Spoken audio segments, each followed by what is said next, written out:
자, 대학생을 위한 실용금융 9주차 수업을 들어가겠습니다.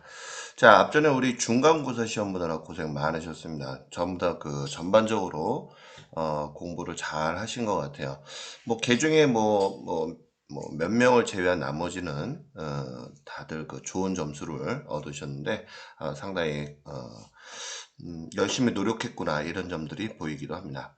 자, 요번 시간에는요, 우리 이제 주요 경제 지표에 대해서 한번 배워보도록 하겠습니다.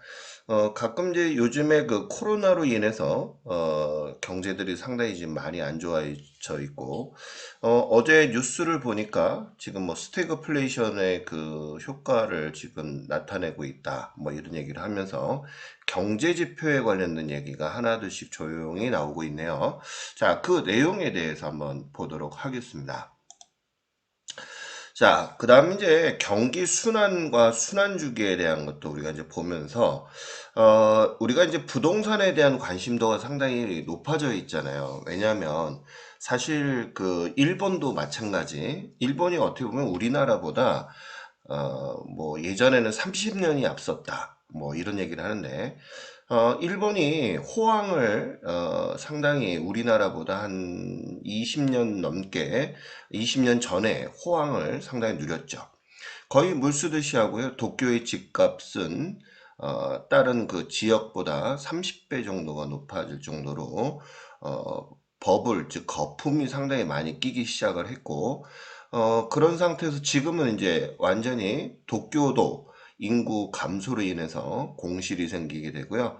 그 다음에 이제 지방 같은 경우에는 거의 다 공실이죠. 그러다 보니까 젊은 층들은 이제 지방 쪽으로 끌어들이는 그 국가 정책들 이런 것들이 있는데 우리나라도 조만간에 이런 정책들이 나오지 않을까. 너무 부동산이 천장적으로 많이 올랐잖아요. 사실 우리가 제가 여러분들 학생분들하고 만나서 얘기를 물어봅니다. 결혼할 의사가 있느냐? 그러면 40명 중에 한두 명 정도만 결혼할 의사가 있다. 이런 얘기를 하고, 나머지는 좀 시큰둥하죠. 그죠? 그런 상태에서 또 제가 결혼하게 되면 애를 낳을 것이냐라고 물어보게 되면, 거의 10%도 안 되는 그런 현상이 있는 것 같아요.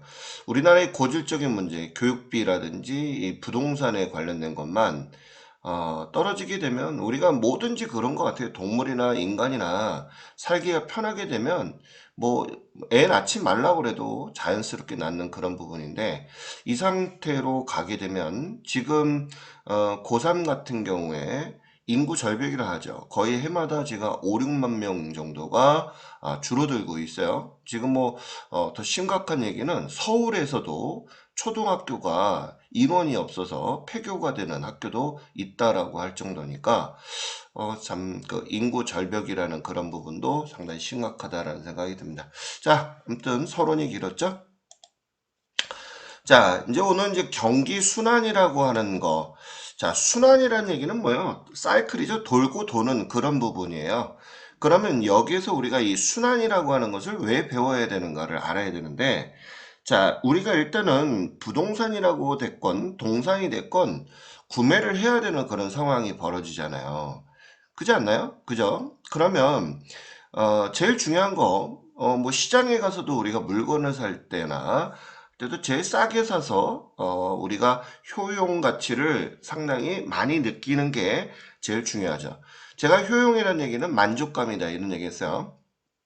자, 그러면 어느 순간에 우리가 부동산이나 동산을 구매했을 때 가장 효용 가치가 높을 것이냐? 그런 부분을 한번 배워보도록 하고, 앞으로 여러분들이, 내가 지금 이제 여러분들 학생 신분이니까 이 부동산이나 동산 같은 경우에 구매하기가 사실 쉽지 않잖아요. 하지만, 어느 정도 여러분들이 직장 들어가서 자금을 모아놓고, 이맘때쯤이면 내가 투자를 할 때가 됐다 안 됐다 이런 흐름을 느낄 수 있는 시야를 가졌으면 좋겠다는 차원입니다. 자, 먼저 경기에 대해서 이렇게 나와 있잖아요. 그죠? 자, 이 경기가 이렇게 항상 우리 인간의 그 심리도 바이오리듬이 이렇게 있어요. 올라갔다 내려갔다 올라갔다 내려갔다 이런 흐름이 있는데, 자, 경기도 똑같이 파도 치는 것 마냥, 자, 우리가 이렇게 올라갔다가 내려갔다가 올라갔다가 내려갔다 이렇게 얘기를 하죠. 이렇게 해서 우리가 이제 그 네 가지로 크게 볼 수가 있는데요. 확장됐다가, 자, 확장됐다가, 확장이라는 얘기는 뭐야? 계속 늘어나는 거죠. 사람들이, 사려는 사람이 많아. 그러면 이제 가격이 어떻게 돼요? 고점까지. 고점이나 정점이다. 이렇게 얘기하거든요. 고점 또는 정점. 여기는 저점이라고 그러죠. 쭉 올라가요. 가격이 막 천장직으로 올라가죠. 그런데 이때 이제 여러분들이 물건을 구입하게 되면 보통 우리가 상투 잡았다 이런 얘기를 하잖아요. 그런 상태에서 이제 어떻게 돼요? 또 가격이 빠져버리겠죠? 그 다음에 이제 어떻게 된다? 다시 올라가겠죠? 자, 이런 형태란 말이에요. 그래서 확장하고 후퇴하고 다시 수축하고 회복하는 이런 형태로 들어가게 된다. 자, 이게 이제 경기 순환이라는 얘기예요. 그래서 이런 과정이 계속 이제 들어가는데, 중요한 것이 이 부동산이라고 하는 것은 우리가 일반적인 그런 물품보다는 이런 그 파도 타는 시기가 상당히 어떻게냐면 좀 느리다 이렇게 볼 수 있는데, 꼭 알아두실 게 있어요. 부동산은 이렇게 올라가는 이 부분에 대한 것이 되게 길어요. 보통이 짧게는 1년에서 보통이 3년 이 정도의 흐름을 타고서 올라갑니다. 근데 떨어지는 건 되게 빨리 떨어져요. 만약에 3년에 걸쳐서 올라갔다면 1년에 걸쳐서 떨어지는 그런 형태가 있다. 왜 이 부분을 우리가 느끼실 줄 알아야 되냐면, 언제 이 찬스를 잡아야 되나 이런 부분이 상당히 궁금하잖아요. 내가 집을 살려고 그래요.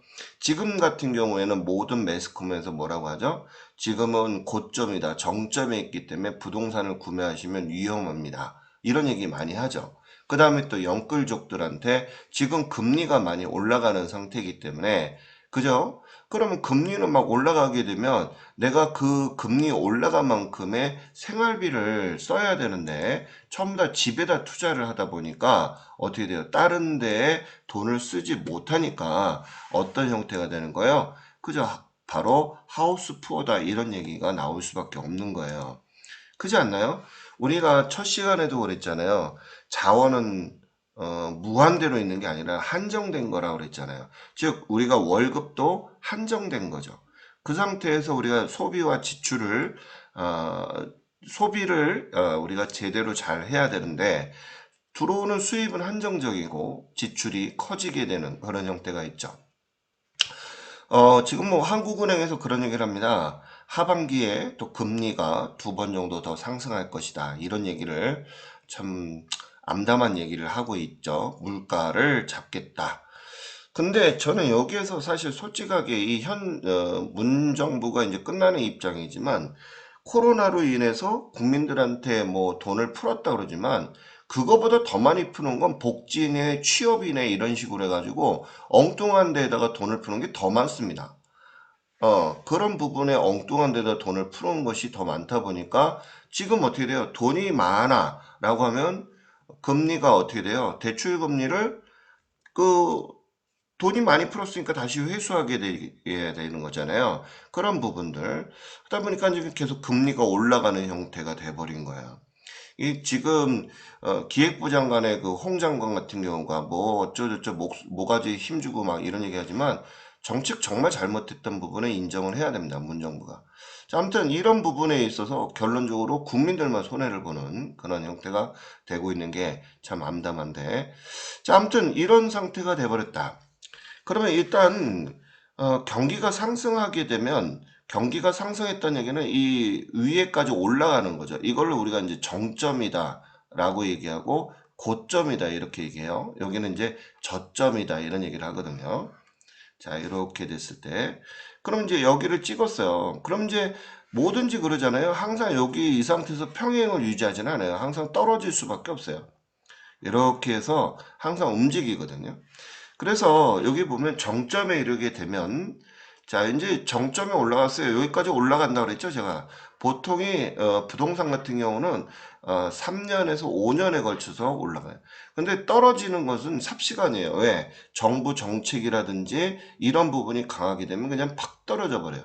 그게 보통이 1년 정도가 된다. 1년 안에 걸릴 수도 있죠. 자, 이렇게 된 상태에서 경기가 둔화가 되는 하강하는 이런 부분으로 이제 떨어지게 되는 경우가 있죠.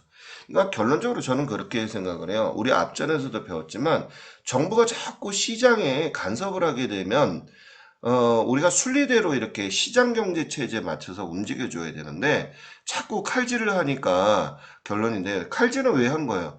일부 몰지각한 놈이 돈 갖고 있는 자본주의니까 어쩔 수 없지만 그런 부분에 놈들이 투기를 자꾸 일삼으니까 일반 서민들이 코피가 터지는 거잖아요. 자, 아무튼 그런 부분 때문에 정부가 간섭을 하는 건데 이때 이 정부가 솔직하게 서민을 위한 그런 간섭을 해야 되는데 자기네들의 그 실리적인 그런 부분이 너무 간섭이 컸다는 거죠. 자, 아무튼 그런 부분 나중에 얘기하고요. 일단 이런 부분에 있어서 정점에 찍고 다시 떨어지게 된다는 얘기예요. 그래서 항상 바이오리듬처럼 올라갔다가 내려갔다가 이런 형태로 들어간다 이런 얘기죠.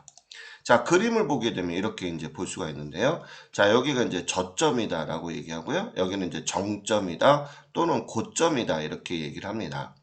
그러면 자, 우리가 이제 크게 이 국면으로 이제 분류를 한다면 확장 국면이다. 그 다음에 수축 국면이다. 자, 여기 확장이라는 얘기는 이렇게 이제 올라가고 있잖아요.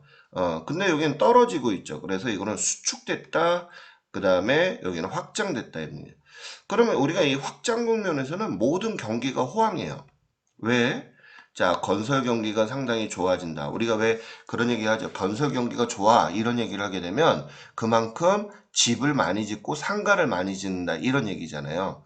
그러면 상가를 많이 짓는다는 얘기는 호황이다. 이런 얘기죠. 장사가 잘 돼 있는 거죠.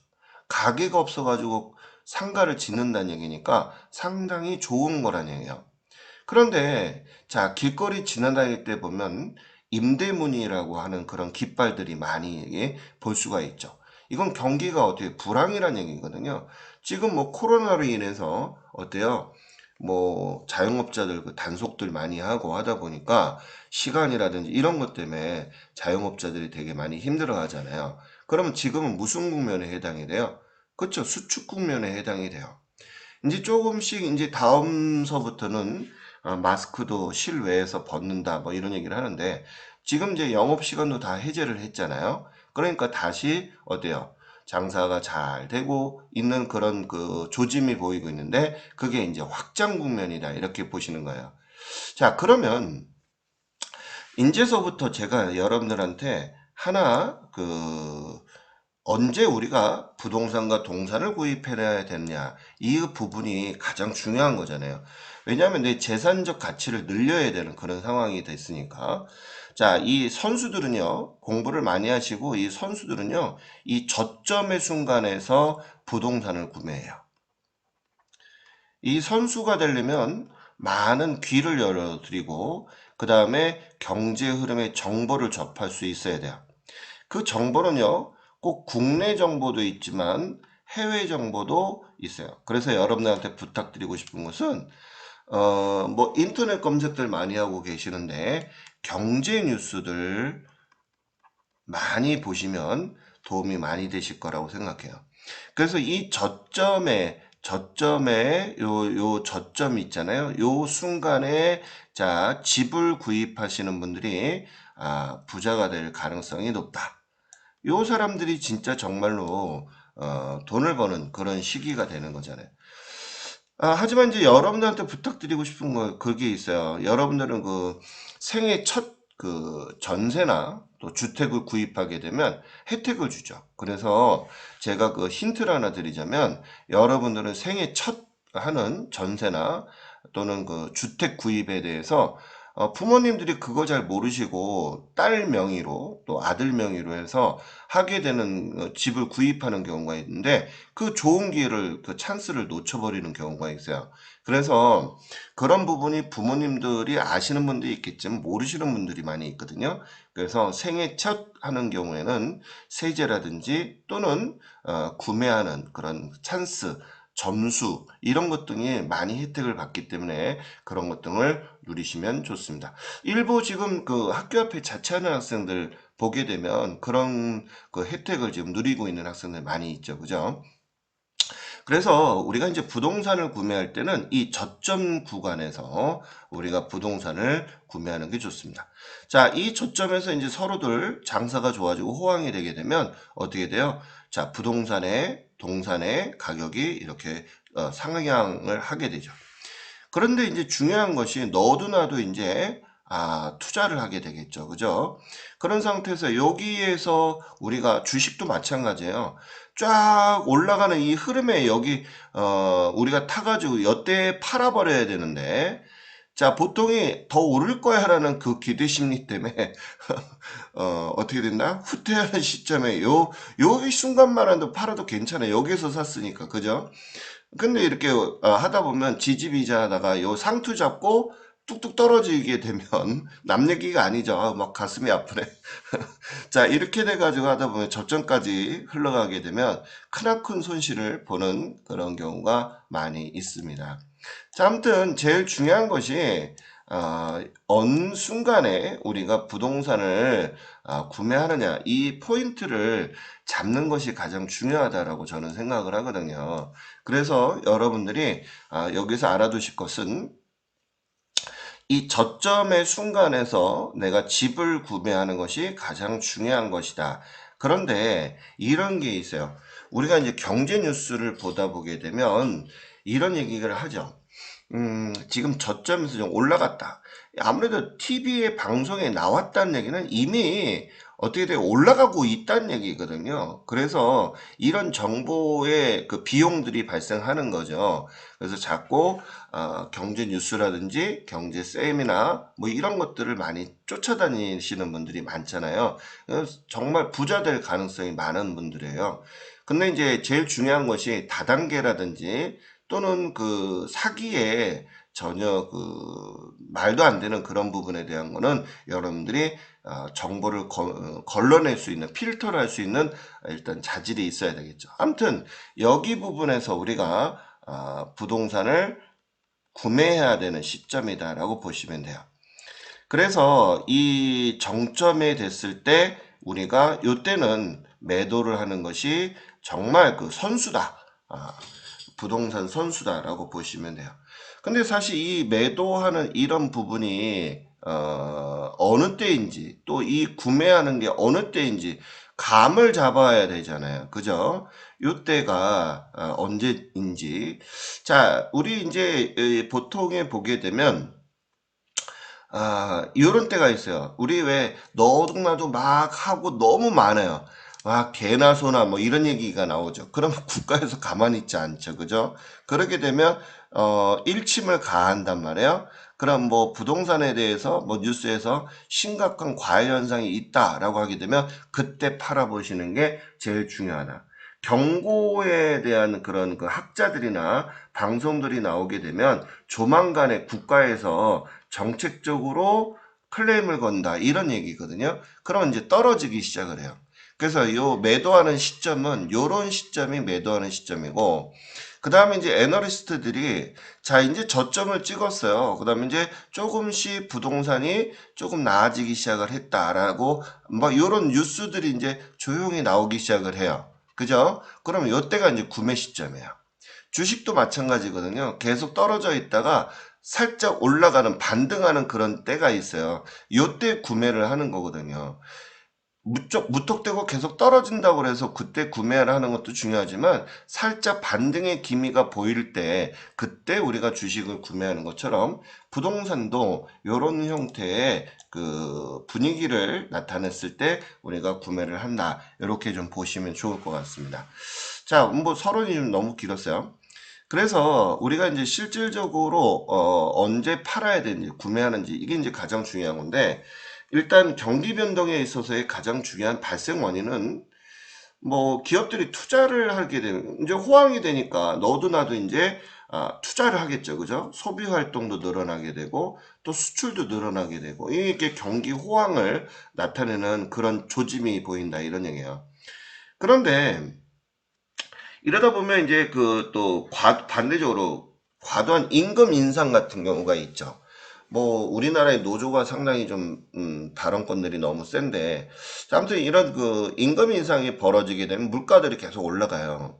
또 원자재 가격도 지금 상승하고 되고 지금 이제 우크라이나 전쟁 때문에 지금 이제 그 기름하고 곡물 가격이 되게 많이 올랐잖아요. 왜냐하면 우크라이나에서 보통이 곡물의 한 3, 40% 정도를 전 세계에 공급을 한다 그러네요. 그러니까 원자재 가격이 올라갈 수밖에 없죠. 또 러시아에서의 그 석유 같은 경우도 마찬가지. 빨리 전쟁이 종식이 돼야지 우리도 좀 물가가 좀 안정이 되고 기름값도 좀 안정이 될 텐데요. 자, 아무튼 걱정입니다. 그 다음에 이제 신기술 개발이나 통화량 변동 이런 것들도 하나의 그 경기 변동의 발생 요인이다라고 보시면 되겠어요. 자, 그럼 이제 우리가 이 경기 예측을 하는 데 있어서의 측정 방법에 관련돼서 잠깐만 볼게요. 제일 중요한 것은 이 경기를 예측하는 경우도 수요와 공급의 논리가 항상 존재하고 있다라는 거예요. 사려는 사람이 많아, 그러면 가격이 떨어질 수밖에 없는 거고, 가격은 올라가는 거고요. 공급이 많아, 그러면 가격은 떨어진다는 것을 꼭 알아두시고, 자, 우리가 흐름을 파악하시는 게 좋겠죠. 그래서 우리가 이 경기 동향을 파악을 할 때 이 흐름을 예측하기 위해서 간접적으로 경제 지표들을 보는 경우가 있어요. 근데 사실 이 경제 지표도 문제가 많아요. 우리 이 문재인 정권에서 1년 전인가 뭐 기재부에서 기획재정부에서는 뭐 몇 프로 안 올랐다. 순 엉터리 그 건설부 교통부 장관이 엉터리로 얘기했죠. 하지만 그 전경련이나 이런 데에서는 뭐 50%이 정도 올랐다는데 기획재정부에는 10%밖에 안 올랐다는 등 순 엉터리 경제 지표를 내고 있는 게 지금 현 정부죠. 그러다 보니까 결론적으로 어떻게 됐어요? 실제로는 부동산이 100% 이상, 뭐 일부 지역에서는 뭐 200%에서 1000%까지 올라가 있는 그런 부분들이 많이 있는 것을 볼 수 있네요. 아무튼 그런 문제점이 있다. 그래서 경제 지표를 너무 맹신할 필요는 없지만 간접적으로 그냥 참고하는 형태로 보시는 게 좋다. 그래야지만 우리가 이제 그 분석하는 데 있어서 도움이 될 수 있거든요. 일단은 우리가 기업가라든지 소비자로부터 이제 기업가 같은 경우는 기업을 운영하니까 제일 일선에서 있기 때문에 이 흐름을 제일 빨리 읽거든요. 이런 사람이 있고 소비자들 같은 경우는 뭐 반찬이나 하기 만들기 위해서 뭐 시장에 가서 물건을 구매하면 그 가격을 피부에 느끼잖아요. 이런 사람들에 대해 설문조사를 하게 됩니다. 그래서 이제 우리가 그 설문조사를 토대로 해서 만드는 그런 지수를 경기종합지수다 이렇게 얘기를 하거든요. 그래서 이 경기종합지수가 널리 우리가 이제 활용이 되고 있는데 가끔 이제 우리 그 TV에 보게 되면 그런 얘기 나오죠. 마트에서 그장 보시는 어머님들한테 요즘 어때요? 그러면 아우 뭐 물건값이 너무 올랐어요. 특히 뭐 추석이나 이런 데 보게 되면 뭐 차례를 지내거나 제사를 지낼 때 너무 많이 올라서 좀 걱정이에요. 왜냐하면 우리가 제한된 그 수익 금액, 월급에서 이런 부분을 우리가 소비를 해야 되는데 한정적이잖아요. 그래서 이런 그 경기 종합 지수에 뉴스를 막 하게 됩니다. 그럼 정부가 그걸 보고 있겠죠. 그럼 자기네들이 어떻게 돼요? 다음에 대선이라든지 또는 자기네들 국회의원이라든지 이런 거를 표를 많이 받으려면 이 지수가 높아지게 되면 지네들도 불리하거든요. 왜? 경제를 잘못 잡았으니까 그런 부분이 많기 때문에 간섭을 하기 시작을 하는 거죠. 자, 아무튼 이런 부분이 서로 유기체적으로 같이 톱니바퀴처럼 계속 돌아가는 거다. 이렇게 보시면 돼요. 자, 그러면 이제 이 부분에서 경기 안정을 위한 정책은 정부가 어떻게 할 것이냐, 이런 얘기죠. 일단 이렇게 경제 상황이 매우 악화가 되니까 요즘 어때요? 대학생분들 알바 자리 구하기 정말 어려워요.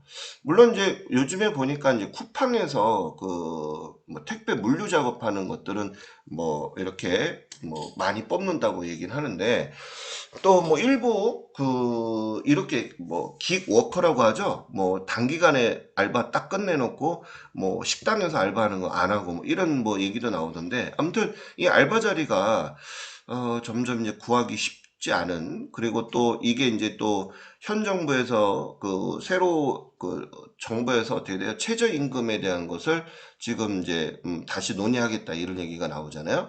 자, 아무튼 그런 부분이 지금 있어서 일단 경기도 안 좋은 상태에서 인건비가 많이 올라가고 뭐 그런 부분이잖아요. 뭐 요즘에 뭐 주문하게 되면 오토바이 타고 다니는 분들이 많이 계신데 이 가격이 워낙 비싸다 보니까 소비자들이 다 부담해야 되는 그런 부분이죠. 그러니까 이런 것 등이 수입은 한정적인데 쓰는 돈이 너무 많아지게 되니까 계속 어떻게 돼요? 물가가 경기 변동이 좋아지지 않는 거죠. 왜냐하면 비싸면 안 사 먹잖아요. 그러면 다들 죽어나가는 거거든요. 그러다 보면 어떻게 돼요? 대규모 실업이 발생하게 되고 어떻게 돼요? 물가가 계속 올라가게 되면 경제는 흔들려질 수밖에 없는 거죠. 물가가 올라가는데 구매도 못하는 거고, 자, 물가가 올라가는 상태에서 기업은 어떻게 돼요? 안 팔리니까 직원들 잘리게 될 거 아니에요? 그럼 급여 인상을 못할 수밖에 없죠. 그렇게 되면 소비는 줄어들게 되고 결론적으로는 얼어붙게 되니까 경제가 안 좋아지게 돼요. 그러다 보니까 국민들이 아무래도 힘들어질 수밖에 없는 그런 부분이 있죠. 지금 어떻게 돼요?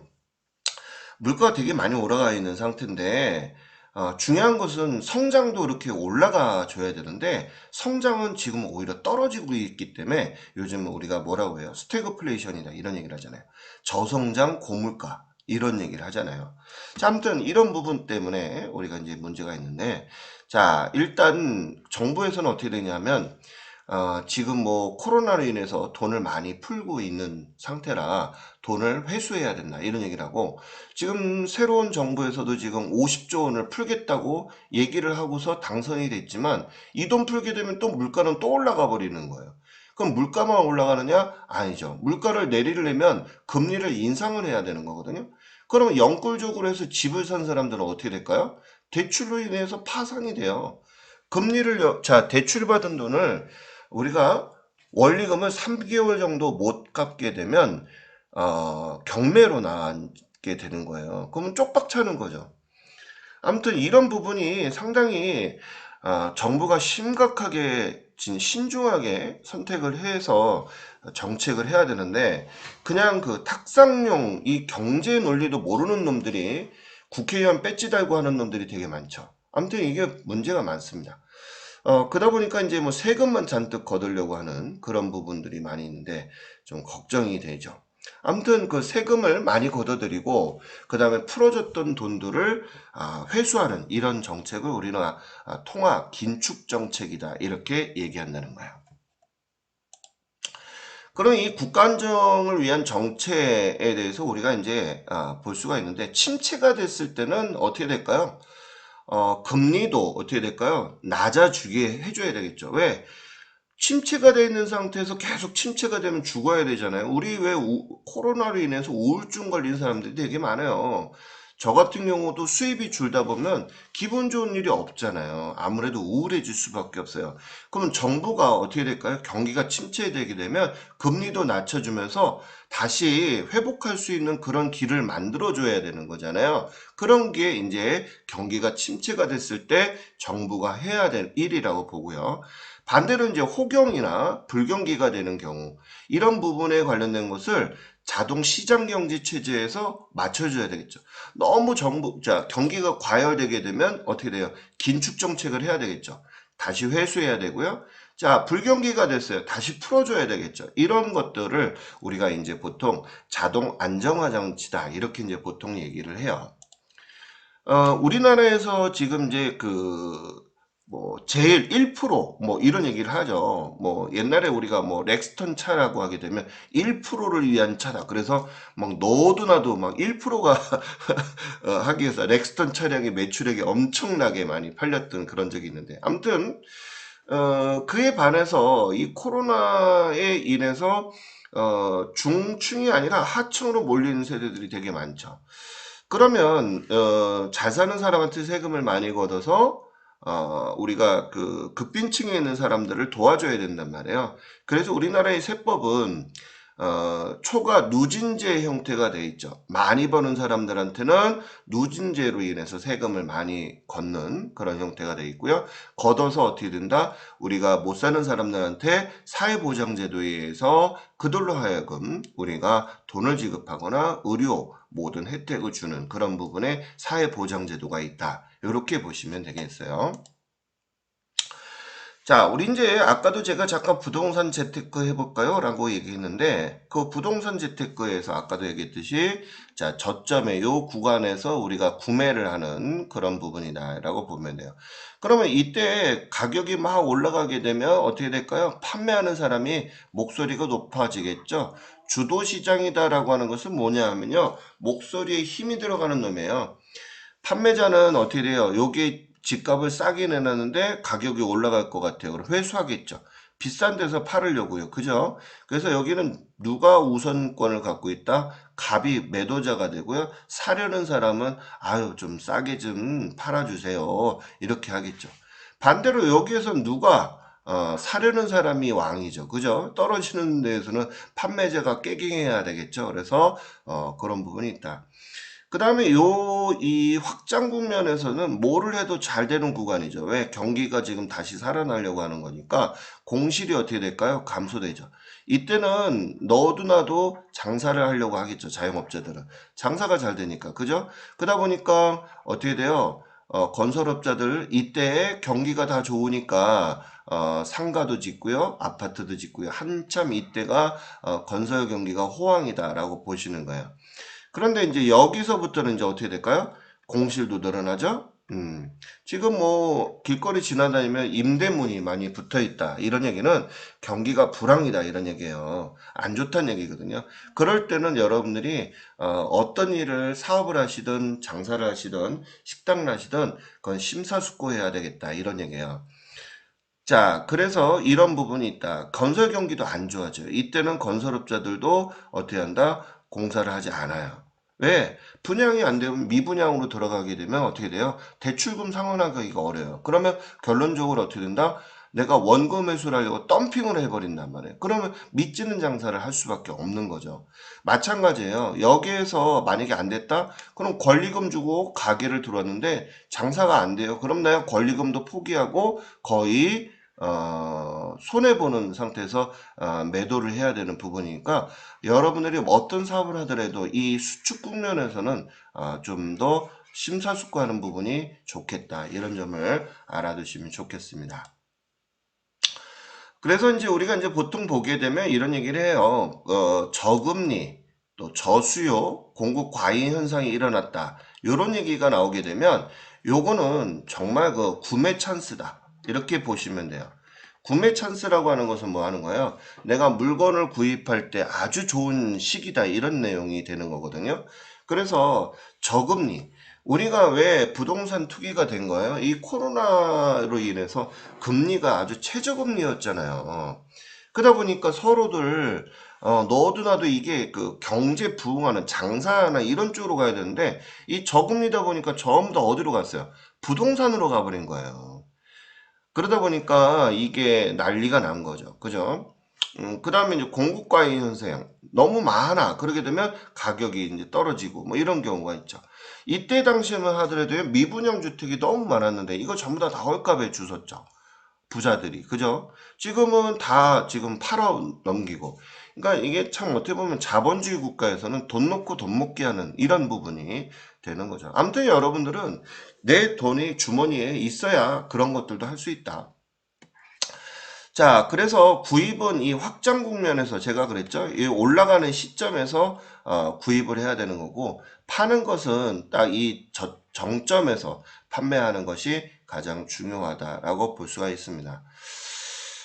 우리 이제 25년에 뭐 지금 이제 5,200만 명 정도가 되는데요. 지금 4천만 명으로 앞으로 떨어지는데 4천만 명도 더 떨어질 것 같아요. 지금 한 3,800만 명 정도 지금 예상을 하고 있는데 앞으로 5년, 6년 되게 되면 뭐 3,500만 명으로 떨어진다. 뭐 이런 얘기 할 정도면 이게 왜 중요한 거냐 하면 그만큼 공실이 생긴다 이런 얘기야. 저 때만 하더라도 어떤 게 로망이었냐면 노후에 집 임대해주고 상가 임대해주고 임대료 받고 연금처럼 사는 게 좋다라고 생각을 했는데 이젠 그거조차도 힘들죠. 1가구 2주택, 2주택 있는 사람도 임대를 하거나 하게 되면 종합소득세 신고를 해야 된다. 이런 세법을 만들어서 지금 걷고 있잖아요. 그러면 부가세 신고해야 되죠? 소득세 신고해야 되죠? 남는 게 결론은 없어요. 그럼 그럴 바에는 뭐 신경 안 쓰고 낫지 않겠냐 이런 생각을 할 텐데 아무튼 이 정부 정책이 이 머리가 나쁜 그 국회의원 배지 달고 있는 사람들 때문에 하여튼 좀 문제가 되는 거 있죠. 그런 상태에서 지금 요번에 대선을 하면서 서로들 어떻게 됐어요? 집 짓는다 이런 얘기 하죠. 지금 새로운 정부에서 200만 채를 짓겠다라고 하는데 이거는 역방향으로 가는 선택이라는 얘기예요. 우리가 집이 없어서 지금 아파트 가격이 올라간 게 아니에요.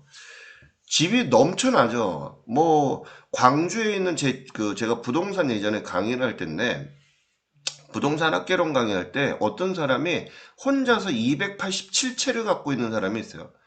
이런 사람들 되게 많죠. 강남의 아파트에 있는데 사람들 보면요. 한 사람이 보통이 5채에서 뭐 30여 채 갖고 있는 사람이 세고 셌습니다. 잠실에. 그런 사람들을 다 내놓게 만들어 버려야죠. 그리고 저는 개인적으로 그런 생각이에요. 1가구 2주택이 중요한 게 아니라 집의 가격이 중요한 거예요. 그래서 집에 1가구 주택이든 가격이 금액이 크다. 20억 이상이 된다. 과세해야죠, 당연히. 그죠? 뭐 100채를 갖고 있는데 뭐 산골에 있는 주택이 있으면 뭐 할 거예요? 저는 가격을 기준해서 해야 된다. 그러면 너무 보유세라든지 이런 부분이 너무 심하기 때문에 내놓을 수밖에 없는 현실이거든요. 그러니까 이게 제가 보기에는 공인에게서 세무사에 똑똑한 양반들이 많은데도 불구하고 왜 그런 정책을 못하는 걸까요? 자기 실리적인 이익을 추구하려고 하는 국회의원이나 위에 있는 사람들이 되겠죠. 아무튼 이런 부분이 문제가 돼요. 그럼 이렇게 공급이 많아 하게 되면 당연히 집값이 떨어질 수밖에 없죠. 그럼 어떻게 돼요? 중요한 것은 금융권이 부도가 맞는다는 거예요. 왜? 대출을 해줬잖아요. 공사를 지을 때.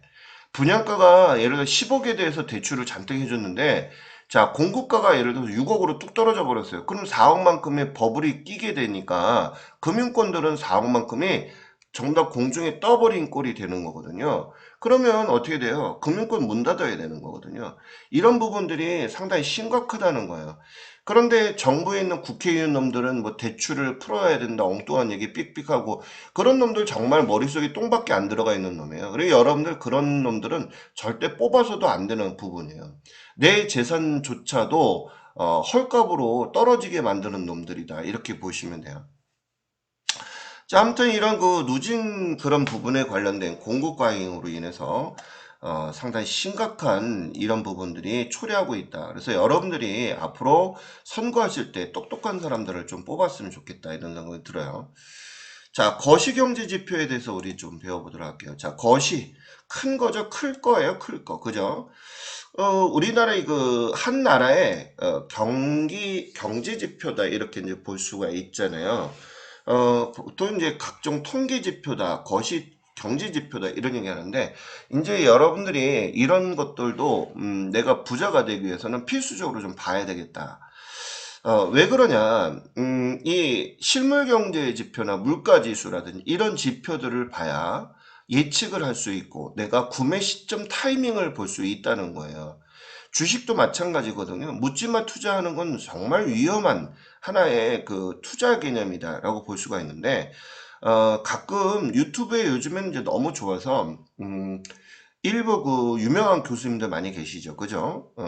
유튜브에서도 좀 필터링이 좀 안 되는 그런 방송들이 많은데, 유명한 그 교수님들 많이 계세요. 또 해외에도 마찬가지고, 이런 교수님들 가끔 방송도 좀, 자주 들으세요.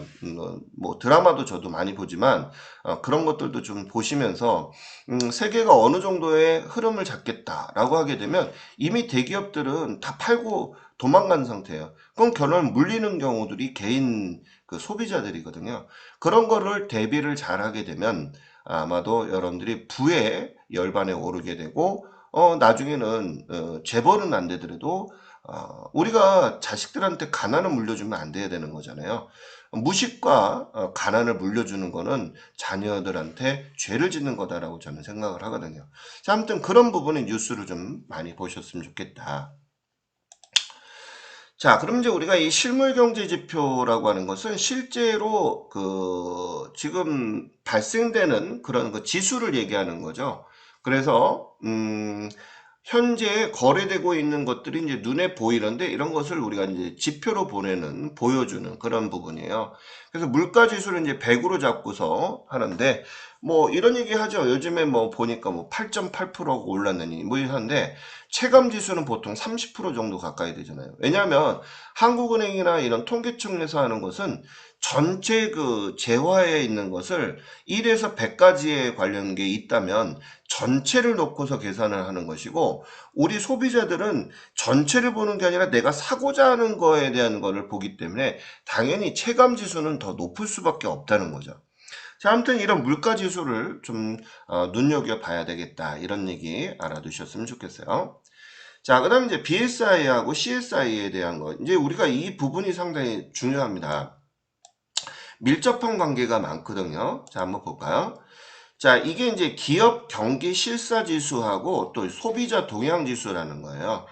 이게 이제 기업이 느끼는 그 지수가 되는 거고, 이거는 누가 느끼는 거냐면 소비자가 느끼는 거예요.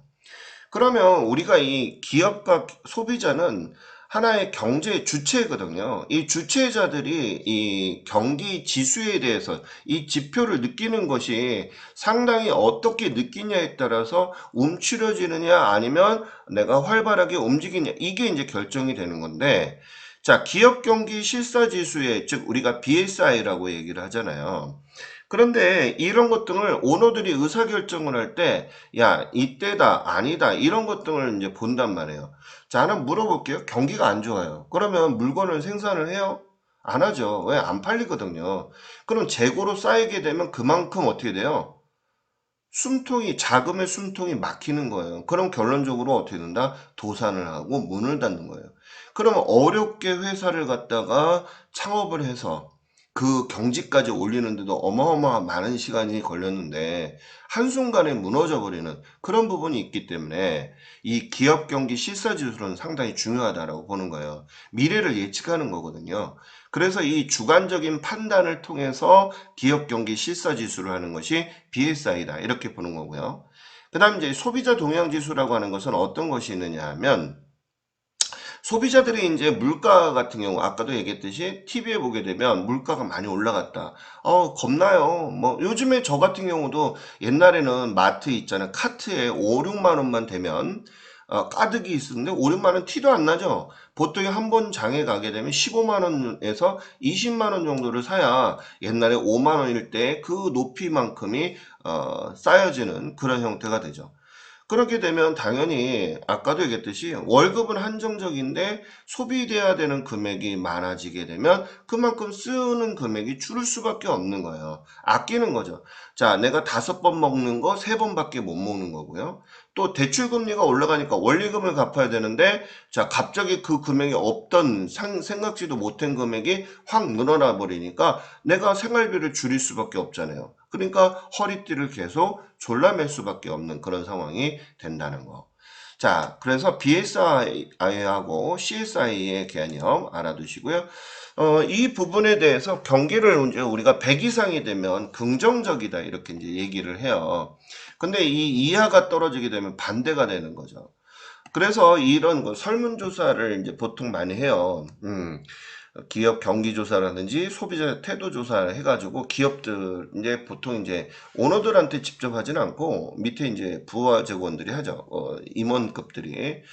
자, 그다음에 이제 소비자도 마찬가지. 이렇게 해서 피부로 느끼는 체감 지표다, 이렇게 이제 얘기를 하는데, 아무튼 요즘 조금씩 살아나는가 싶은데 좀 되게 많이 힘들지 않은가 싶어요.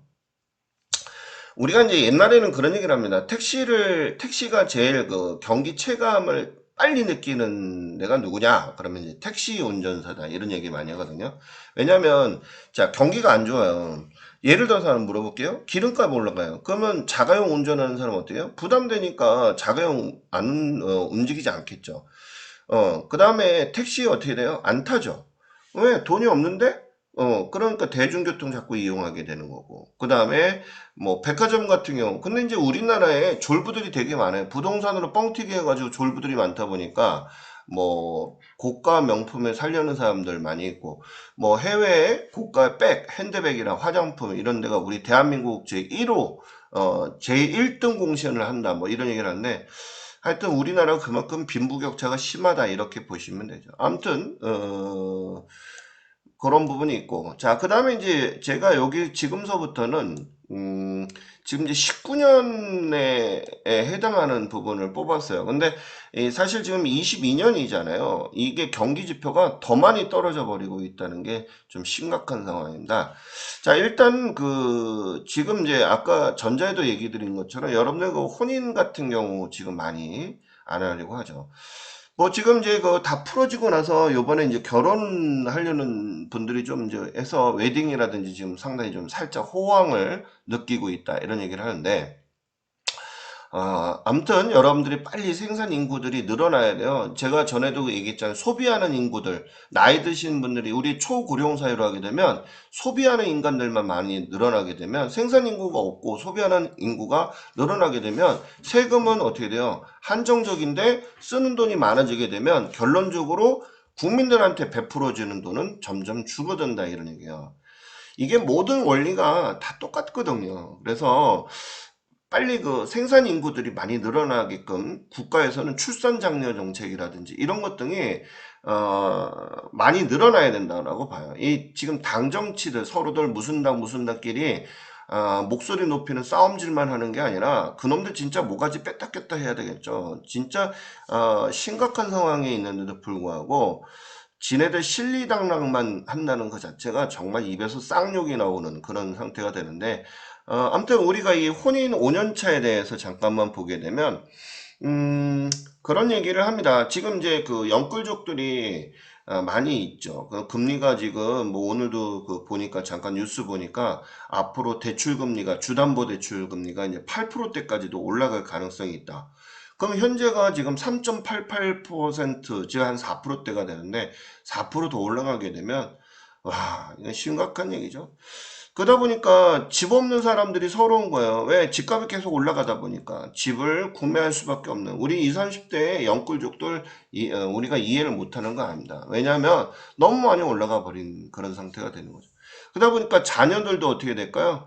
안 낳는 거죠. 잘 안 낳으려고 해요. 요즘 뭐 펫 이렇게 해서 자녀 안 낳고 애완동물을 키우겠다 이런 사람들도 제가 많이 보는데 참 심각한 상태라고 봅니다. 이 너무 우리나라의 교육열 이거서부터 죽여야 된다고 저는 생각을 합니다. 자, 여기 이제 보게 되면 뭐 맞벌이 하는 경우를 이제 우리나라 알다시피 맞벌이 안 하게 되면 사실 살기 쉽지 않아요. 뭐 보통 이제 결혼 정년 시기를 잠깐 보게 되면 여자는 35, 여섯, 남자는 40, 38에서 40 이때 이제 결혼을 하게 돼요.